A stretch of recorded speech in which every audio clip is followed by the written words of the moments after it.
Slava Mogutin, Slava Mogutin, Slava Mogutin, Slava. This is the meat of the podcast. Have you ever caught your profile reflection in the mirror? Yeah.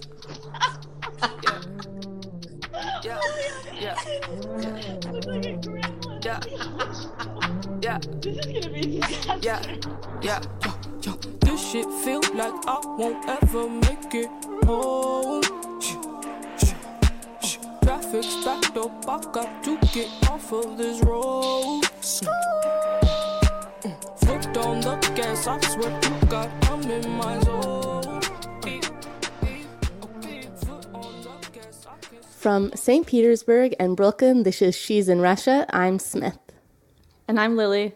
So what's today's episode About. Today's episode is Slava Mogutin. He is the episode.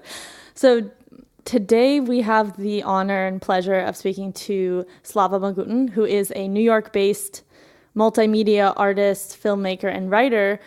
Slava was an openly gay journalist in Moscow in the early 90s, one of the first openly gay public figures in Russia at the time.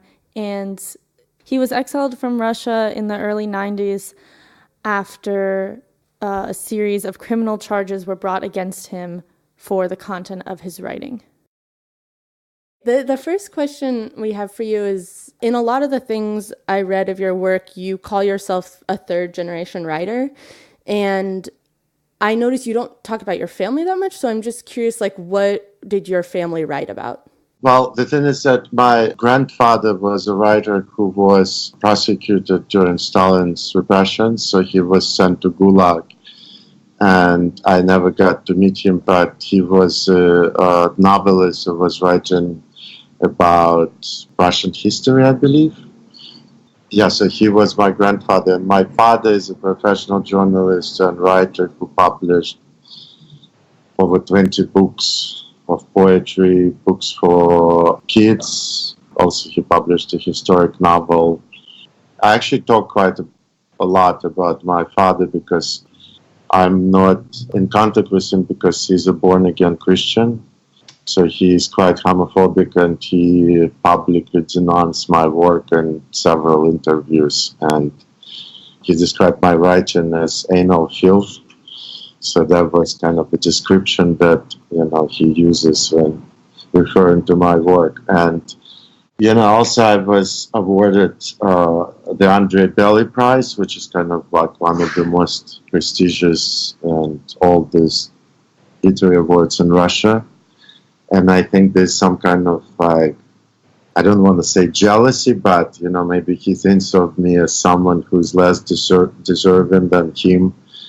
But I was the one who got the prize and not him, But my father is kind of like an anti-hero for me because, I always had this tension with him about different things. And, his orthodoxy is one of the reasons why they don't really get along. Okay. I wanted to ask about the staging of the marriage in 94 with your boyfriend in Moscow. You had said in an interview about that in New York Magazine, you had said, at this time, it seemed possible to actually get away with something like this in Moscow. And I'm just wondering if you could explain what you meant by that phrasing. Well, this event happened shortly after homosexuality was officially decriminalized in Russia. So it happened in 93.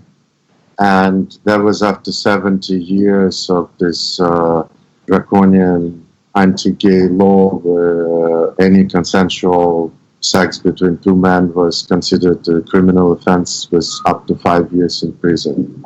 So it was actually something that was widely used against gay people for 70 years, and a lot of them ended up in Gulag. And I was actually the first journalist who was writing about the history of gay persecution. I made this extensive research about how the whole law was introduced, why it happened, and how it was implemented. I interviewed a lot of survivors who went through the prisons and camps for being gay, and they described the experiences there. And so when I staged that event with my then boyfriend, Robert Filippini, it was his idea, and we were dating at that time for about a year, I think. And he was a member of ACT UP and Queer Nation. They're like two very important activist groups based in New York. And this was kind of like their way of like pushing the issue of gay rights in Russia. And I thought this was kind of a cool gesture because it was, involving two people already in the relationship, but I was Russian, he was American, so it was kind of symbolic in that way. And we didn't expect that we would be officially registered as a couple, but it was kind of like a personal political performance that we thought would be a good way to address the issues related to human rights violations for the sexual minorities in Russia. And when I said in the interview that, I was lucky that I got away with it, I meant that it was actually this brief period of liberalism when there was an emergence of underground gay venues and kind of samizdat zines and publications for the gay and lesbian people. And it was a very interesting time, and also, I was very much involved with the activism part of this whole movement. And at that point, it was more liberal approach because it was kind of like part of this general emergence of subcultures, and it was the time after perestroika where it was this freedom of press and freedom of speech was actually all of a sudden really prominent in Russia for the first time ever. So that event kind of was a part of a larger context of, kind of easing all this restrictions and oppression. And even though our marriage wasn't registered, we did manage to get a lot of attention, and we also managed to get away with it in the way that we were not gay bashed, we were not arrested, we were not beaten on the street publicly like what's happening in recent years with the new anti-gay legislation, when people are actually being attacked in the broad daylight, Of course, we were condemned in most of the Russian media, but the point was actually bringing attention to these issues to the larger world community. And in that respect, it was quite successful. But as a consequence, there was a criminal investigation against me for my journalism, and I was actually one of the first openly gay people in Russia, in the country of 160 million. It's hard to believe, but that was the reality. And unfortunately, ever since, there were several attempts to register other same-sex unions, and they were all failed events, and in some cases, people were actually arrested. So that's the difference between then and now.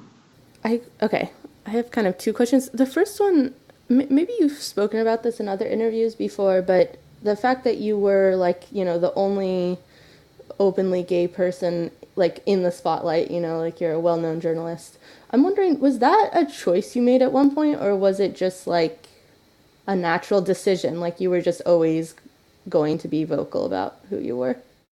The thing is, was kind of part of it was my personal decision, and another was basically the circumstances, and my family was kind of one of the main factors because my parents got divorced when I was 13, and around that time I realized I was gay, and I never really had any problem with my sexuality, and like most people, we had to deal with the pressure from their families because they seek the approval. In my case, my family was so dysfunctional to begin with that it was never an issue.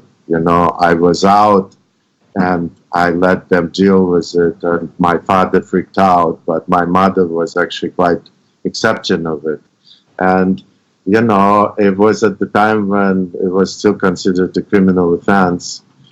But, I was a teenager. I wasn't even like practicing any sex for like a few years. And it was more like kind of just a personal decision. And I was out with my friends at the time when it was really dangerous. And I was lucky that I was actually surrounded by people that were very accepting and understanding.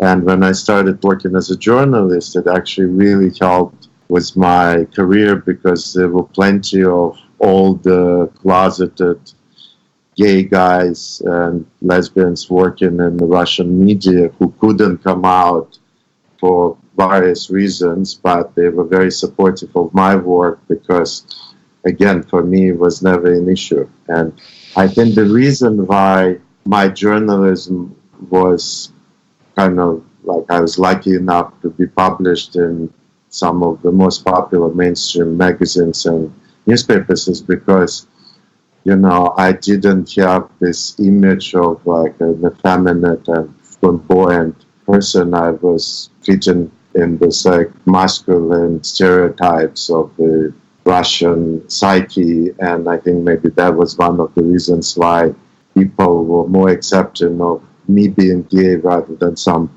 gay activists I knew who were actually like way more outrageous in their personal style, Also the fact that I was writing about my personal experiences and interviewing people who were actually very sympathetic of my work. That was also very important, when I outed for the first time some of really like prominent people from the world of culture and art and show business. And some of them chose to come out in the interviews I conducted, and the other ones I outed because I felt like it was very important for the larger community, to have people who were like well regarded and respected in the Russian culture to come out at the time when it was actually possible to come out, Yeah. Wait, can you give some examples of those people that you outed who hadn't outed themselves in interviews with you? I mean, there was one in particular who was a very flamboyant, and he still is around. Boris Moiseyev, his name is, and he was a dancer and performer who was essentially, by American standards, he would be considered as a drag performer.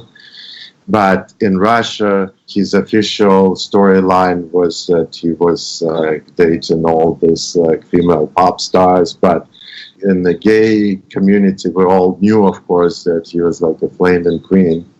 And so he was kind of like putting advances on me, and I basically used it as an opportunity to out him. And he was one of those people who was actually very grateful because, he was in his late 40s. He was in the public eye for like 25 years before I outed him. But all along, his image was so blatantly homo that it was just so ironic that, he wasn't outed already, We actually kept in touch, and that article was very graphic and detailed because he described how during the Moscow Olympics of 1980, he was forced to perform naked in front of some Communist Party officials. And then they forced him to like suck their cocks and stuff like this. So there was like a huge scandal, and that interview was republished in several mainstream newspapers. And that was the reason for the first criminal case against me when I was charged with malicious hooliganism and exceptional cynicism with extreme insolence. Something out of 1984, but that was the actual criminal offense. Again, punishable with up to 3 years in prison, I think. And that was actually, the charge of hooliganism was something that was routinely used against anti-Soviet dissidents back in the 70s when they didn't want to implicate them in any like political case involving, freedom of speech or expression. So they would charge them with disorderly conduct or hooliganism. And up to this day, the charges brought against Pussy Riot for the anti-Putin performance was of hooliganism, the same charge that I was charged with. So, and then another person was Zhirinovsky, who's one of the most flamboyant and outrageous politicians who had this image of a family man, and then he got divorced, and there's like this whole, like, anyway, he's still in the parliament, and he's kind of like a pocket oppositioner, and, you know, he was also very, it's like, it was kind of outrageous at the time when I met him, and he approached me to be his press secretary, and, you know, I couldn't imagine ever accepting the position, but, you know, I kind of like spent enough time with him to like figure out what he was about, and I kind of published the accounts, and that was also kind of,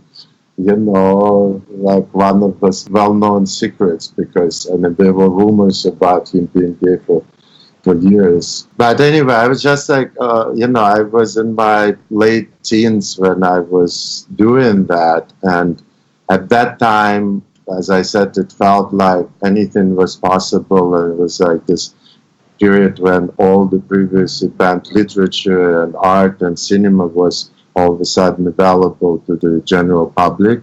And it was very interesting and kind of optimistic and, I would say, euphoric time in Russian history when communism crumbled, the empire crumbled, and, you know, I witnessed the uprising that basically ousted Gorbachev and brought Yeltsin to power. And, you know, I was there on the barricades when I saw like people rising against tanks, and, you know, it was a very powerful experience for me as a teenager at that time. And I think it's also kind of gave me the confidence that I felt like being a journalist gave me this opportunity and the platform to become the voice for this underground subcultures. I'm not just talking about the gay subculture, which was like very underground at that time, but also it was, you know, the art scene, the rock scene. You know, I was going to all this, you know, concerts of bands that were never on the radio up to that point, and then all of a sudden they had like stadiums packed with people. You know. I actually saw you did something on Viktor Tsoi, and I was friends with him, and Georgy Guryanov, who was a good friend of mine, was the drummer in Kino. Yeah, Viktor was an incredible guy. It was, you know, one of my heroes, and actually, in retrospect, I still like to listen to their music. You know, it's so nostalgic to me. That's amazing. Wow. Yeah, I guess I kind of going off this underground culture you're describing, after this attempted wedding and these criminal charges filed against you based on your journalism, you ended up filing for like political asylum in the US, and you were actually the first person to be granted political asylum on the basis of sexual orientation, right? Is that right? Russian, to be exact, because there were people from other countries, but at the time when I moved here, I basically, you know, managed to escape because I had this invitation from Columbia University for like a series of lectures, so I used it to get my American visa. But when I went to the US Embassy in Moscow, I basically told them that the main reason why I was leaving is to like escape this persecution, and it happened at the time when they just opened this new criminal case against me. Yeah, I mean, it was a very dramatic and traumatic process, because at that time I didn't expect that I would be in exile for years and years before being able to go back. I thought I was just leaving for a few months to sit out the charges, and I expected that they would drop the charges. And instead, they actually issued the warrant for my arrest, and they interrogated the people I worked with. They shut down 2 newspapers that were the main outlets where I published my journalism. They were prosecuting 2 editors that I closely worked with. They went and interrogated my family. So it was like really nasty. I realized that there's no way I should go back. And at that time, I had to like file this formal application, and that was before the internet. So essentially, like whatever articles I had when I left Russia, I had to translate them into English to document how and why I was prosecuted. And then Allen Ginsberg was one of the few people that I met in New York, and he helped me to organize a letter from American Pen Center. And then after that, I got another letter from Amnesty International in support of my case and Committee to Protect Journalists. So it was a big campaign. But when I won the case, it was kind of a big victory for not just for me, but also for my immigration lawyers, because they had several other Russians already at that time who were applying for political asylum based on the homophobic persecution. And my case also helped them and many other cases that came after to be granted asylum for all these other gay and lesbian people who came from Russia and actually other Soviet republics, former Soviet republics. We're going to take a quick break and listen to Slava read from his recent book, Pictures and Words. In the beginning of time, of air and stone and fire, the coming of ice and age, hard times, tough lives, hard tears, bitter tears, insurgents stormed the machine's eyes when they were very young. When people make the rain, when the desert grows, a warm and foreign place, tales of the future, hard lives, dirty lies, tough love, rough cut, there will be ice, there will be blood. Yeah, so I want to talk a little bit about kind of how your work shifted after you immigrated, and specifically using the example of Lost Boys. So like when you immigrated, you were more of a journalist, you were working with text mostly, and you sort of more pivoted towards the visual arts, in particular photography. And you have this book called Lost Boys, and for the listeners, it's a book of portraits of young men and boys from Europe and Russia that belong to different subgroups. And I've heard you describe these people as belonging to subcultures. And, part of the book is like, skaters and punks and skinheads. But then you also have this other component that's like military people. So I guess like cadets. And I'm wondering, in my mind, I don't immediately categorize cadets or people in the military as part of a subculture, and I'm kind of wondering what you see as the conceptual through line between a skinhead in Germany and maybe like a 12-year-old cadet in some sort of like Russian military practice. The thing is that I would say the main theme of my work is kind of a subversion of masculinity, and that's especially true for Lost Boys series because I come from a culture where uniforms are traditionally associated with power, authority, and oppression. And I had to wear a uniform from a very young age. And, that was kind of my first introduction into kind of like a performance art almost, because growing up under communism, we had to be involved in this like highly ritualistic procedures where we would like pay tribute to the fallen soldiers or celebrate Lenin's birthday or like other important revolutionary holidays. And it was all very like heavy on uniforms and kind of like paramilitary activities that were basically like preparing the kids for this like very uniformal career, because there's like a mandatory military draft for everyone, right? And I escaped the army because I told them that I was a homosexual. And I was actually like really, really dreading the idea that, I would have to like, because I obviously didn't want to go to the army because I'm a pacifist. So, it was kind of like, maybe at the time when I was arrested for the first time and I realized that people wearing a uniform can cause so much harm to someone like me who's against uniforms, right? So it was like this kind of sadomasochistic connection that was like I found very disturbing and appealing at the same time. So when I came back to Russia to receive that literary prize, and when I was shooting the series that later became Lost Boys, I was really fascinated by the whole idea of this flip side of uniforms and juxtaposition of this, young men who basically, signing their lives to the government to be part of this faceless crowd of cadets or Marines or whatever. And then as an opposite of this spectrum, different youth subcultures that are very rebellious against the whole idea of uniformity and conformism and military.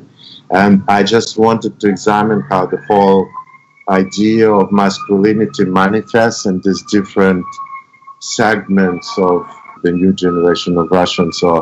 And also it was at the time when I was able to travel for the first time, so I basically, the whole premise and idea of that book was to show this kind of interconnectivity between, on one hand, this young man who chose this path of extreme conformity, and then on the other hand, various archetypes of this kind of groups that traditionally signify youth rebellion and something that I was personally drawn to. It's kind of a mindfuck, I guess, in terms of this juxtaposition of order versus chaos and authority versus nihilism and morals versus rebellion. And, it also has to do with different codes of masculinity and behavior that I wanted to examine, and also draw the parallels between these oppressive forms of masculinity and then others that are extremely rebellious and nonconformist, So it's basically this whole spectrum that I wanted to show on the, one cover. I want to pick up on this idea of subverting images of masculinity, specifically images of gay masculinity. And the context is just this idea that there's a kind of international, arguably, image of the ideal gay man as this David Beckham, sexy, sporty, muscular, beautiful, ideal man. And there's a relationship to that image of sort of intolerance for those who don't fit into it. So I'm speaking specifically about what I was told by my friend within the Russian male gay community of if you don't look hot in this certain way, then it's totally acceptable to sort of comment on that or not be super positive about someone's appearance.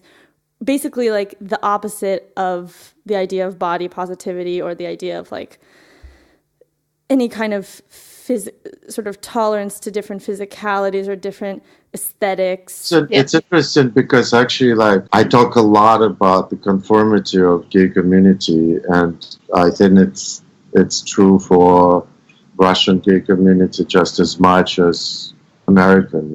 That's one thing that this obsession with body fascism, as I call it. Mm-hmm. It's something that is kind of a sad reality we have to deal with, but that's also kind of this part of consumerist structure of gay identity that is very prevalent in the West particularly, and it's the same model that is pretty much used internationally, I would say. So in my work, actually, as I said, I'm very much interested in the idea of subverting and transgressing this kind of traditional stereotypes about what makes man a man, and how that identity is constructed. And, when it comes to my Russian pictures in particularly, I find the whole paramilitary style of Russian society very homoerotic in that sense, because when you talk about uniforms, it's a big part of this constructed identity, and different cultures have different codes and uniforms that are very highly fetishes, they like become fetishes for this communities. And my work is very much focused on that kind of fetish aspect of uniforms of all kinds. And I'm basically trying to examine how they reflect different societal norms and situations, and how they interact and how they perform their masculinity. When you look at Lost Boys, it starts with pictures of adolescent and young men and this almost idyllic settings and like very almost asexual context, but then it transgresses into like different fetishistic situations, and the book ends up with hardcore images of guys in bondage and dungeons and SM roleplay and stuff like this. So it's kind of like, again, I'm showing like this full spectrum from like this very almost sexophobic environment that I grew up in. But there was like a popular slogan which was absurd, but is actually used in Russian media, that in Soviet Union we don't have sex. Yeah. Like on Russian TV, we don't have sex, applying that we don't have it outside of our bedrooms. Like there's nothing sexual about Soviet Union. But there's just a concept that I grew up with. Would you say that the concept that you're interested in what makes a man, and like these different iterations and images of masculinity, is that like basically the explanation as to why you don't really have female subjects in your art? Well, this is actually not true, because this was one particular book that was only focused on few women in the book, but they're not principal subjects. But I just published my new book of photography, where I have actually several principal female and transgender subjects. Is this the Bros and Brosophines? Bros and Brosophines, yeah, it just came out. I'm not one of those misogynist gay men. Unfortunately, it's also like kind of an unpleasant trend that I find really disturbing, when a lot of gay men don't want to include the opposite sex in any shape or form, and I'm not one of those. I can assure you. I wasn't trying to like imply that you were. But Lost Boys was about Lost Boys. Yes. Yes. It would be weird if it wasn't. As the title indicates, yes. All right, we're going to take a break and listen to Slava read another excerpt from his book, Pictures and Words. Postmodern, postmortem, post-punk, post-fuck, post-gay, post-rock, stark, naked, exploring your magic bush. And that's what kills you, empathy with animals, ingenious dragons that escaped from the zoo and kept on breeding, stuck in the Death Valley with coyotes and mountain lions, black widows and lizards, drained their blood and laid their poisonous eggs. It's very metaphorical. Okay, I have a question that is kind of more about contemporary Russian politics. I think a lot of people know about the anti-gay propaganda law in Russia, but what people probably, non-Russians probably don't know about is like the recent something that has touched the gay community recently and the larger community in general, which is the anti-U.S. sanctions like law that was passed a couple months ago that like blocks certain medications from coming into Russia, like Russia blocking imports from the U.S. That is particularly something that the gay community reacted to because, along with like lots of different kinds of medications, HIV treatment from the U.S., which is like much better than Russian HIV treatment, is being blocked now. And I'm just curious, like, in your positioning as an activist, is that something that you have a position on, like the situation in contemporary Russia and like these things that are unfolding. Yeah, can you speak to that a bit? And that's terrible. I mean, I talk about it in every interview, and it's just like one of the big subjects for me. And I really think what's happening with the sanctions is hurting ordinary people on both sides. It's like when Russia had that law implemented, it wasn't just about gay propaganda, but it was also banning the adoption of Russian kids by same-sex couples, which was also not such a big subject for discussion, but it's terrible. As I said, I feel like sanctions only hurt people and they don't resolve anything. And I feel like it just helps to cement Putin's popularity and was the best gift for him that helped him to get reelected, this new Western sanctions on Russia.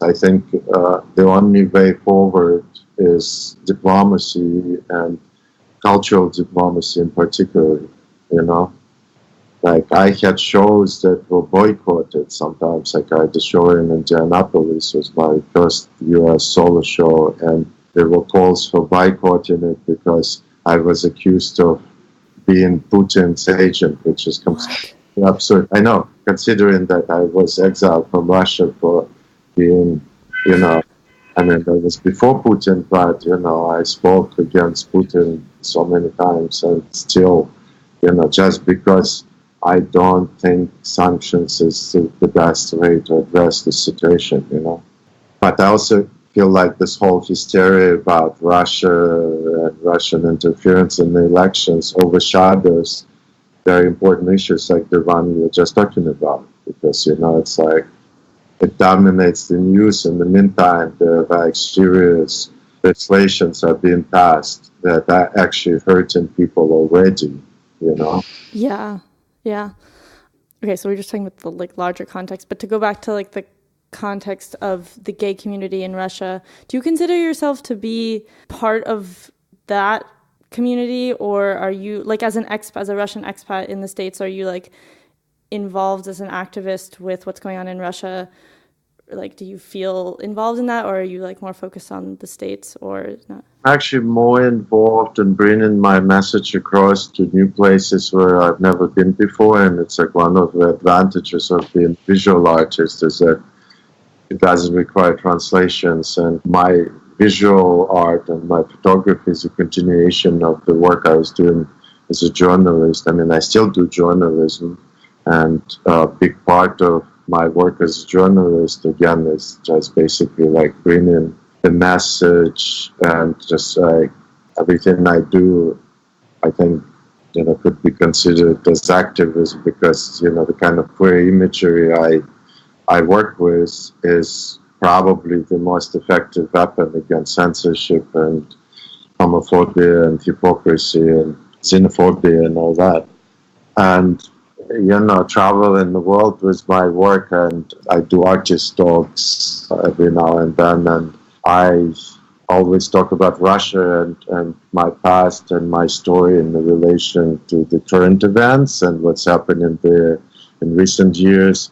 Unfortunately, it's definitely like a few steps back, and it's sad, but at the same time, I feel like I do consider myself, to answer your question, I do consider myself a part of the larger community. I don't want to say that I specifically belong to the Russian community simply because I don't live there anymore. Right. I follow the news. I know I regularly talk to friends who are still there. I see them when they come to New York or wherever. I get a lot of mail from people who ask for my advice when they're trying to escape the country. The sad reality is that a lot of Russian gays are trying to escape, and they don't see the situation getting any better. It's quite the opposite. Yeah. So that's the sad reality, and I actually meet more and more Russian expatriates here in New York, and they are new refugees, gay refugees who actually managed to get political asylums here after the new anti-gay law was adopted. So maybe that's the only positive side that came out of it. But it just said that all these talented people live in Russia in large numbers, because I always say that I don't think that Russia any more homophobic, or Russians are any more homophobic than any other nation. It just has to do with the policies and the government that is using this anti-gay card in a larger political game. And traditionally, if you look at different dictatorships throughout history, they were using gay people as a scapegoat, but also as a part of a larger campaign on other minorities and political and moral dissent. And Putin's regime is no exception in that regard, you know. It's basically what's in common between Putin and some dictators like Robert Mugabe in Africa. I feel like things are not getting better. And, you know, the bubble we live in places like New York or even Moscow and St. Petersburg, for that matter, is not available in the vast majority of, even in America. You know, you cannot really be true to yourself in certain places where sodomy is still illegal. You know, we cannot take any of these freedoms and rights for granted, you know. As I said, I see queer imagery as a way to address all these issues, and also it's something that is worth fighting for, because, you know, I'm still being censored just as much as I was in Russia, but now it's happening on a daily routine basis on social media, you know.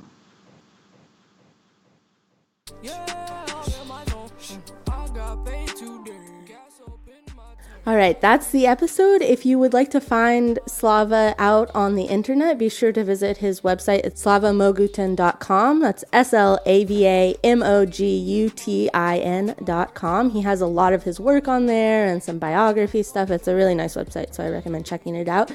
In addition, if you live in New York City, he's going to be doing a book signing at the MoMA store in Soho at the end of June for his collection of photos, Bros and Brosephine. So we'll be posting a link to that event when it gets closer. If you live in Germany, he'll be doing a artist reception and artist talk at Gallery Kernwein, which is in Stuttgart, Germany. The reception and opening are on Saturday, June 9th at 8 p.m. and the artist talk will be on Wednesday, June 20th at 7 p.m. If you want to buy the book from which Slava read, the book is called Pictures and Words, and it is available on Amazon. And thank you very, very much to Slava for coming on and talking to us. Yay. It was fun. I don't have anything else to add. Thank you, Thanks, Slava. We really, really, really, really appreciate it. Okay, you're not going to use that voice. You can't take my voice. And then, of course, don't you dare forget to follow us on Twitter, Telegram, and Arena at She's in Russia. If you have a question about Russia, give us a call at +1 347 292 7126. Sign up for our monthly image-based newsletter at she'sinrussia.com, and we will see you next week.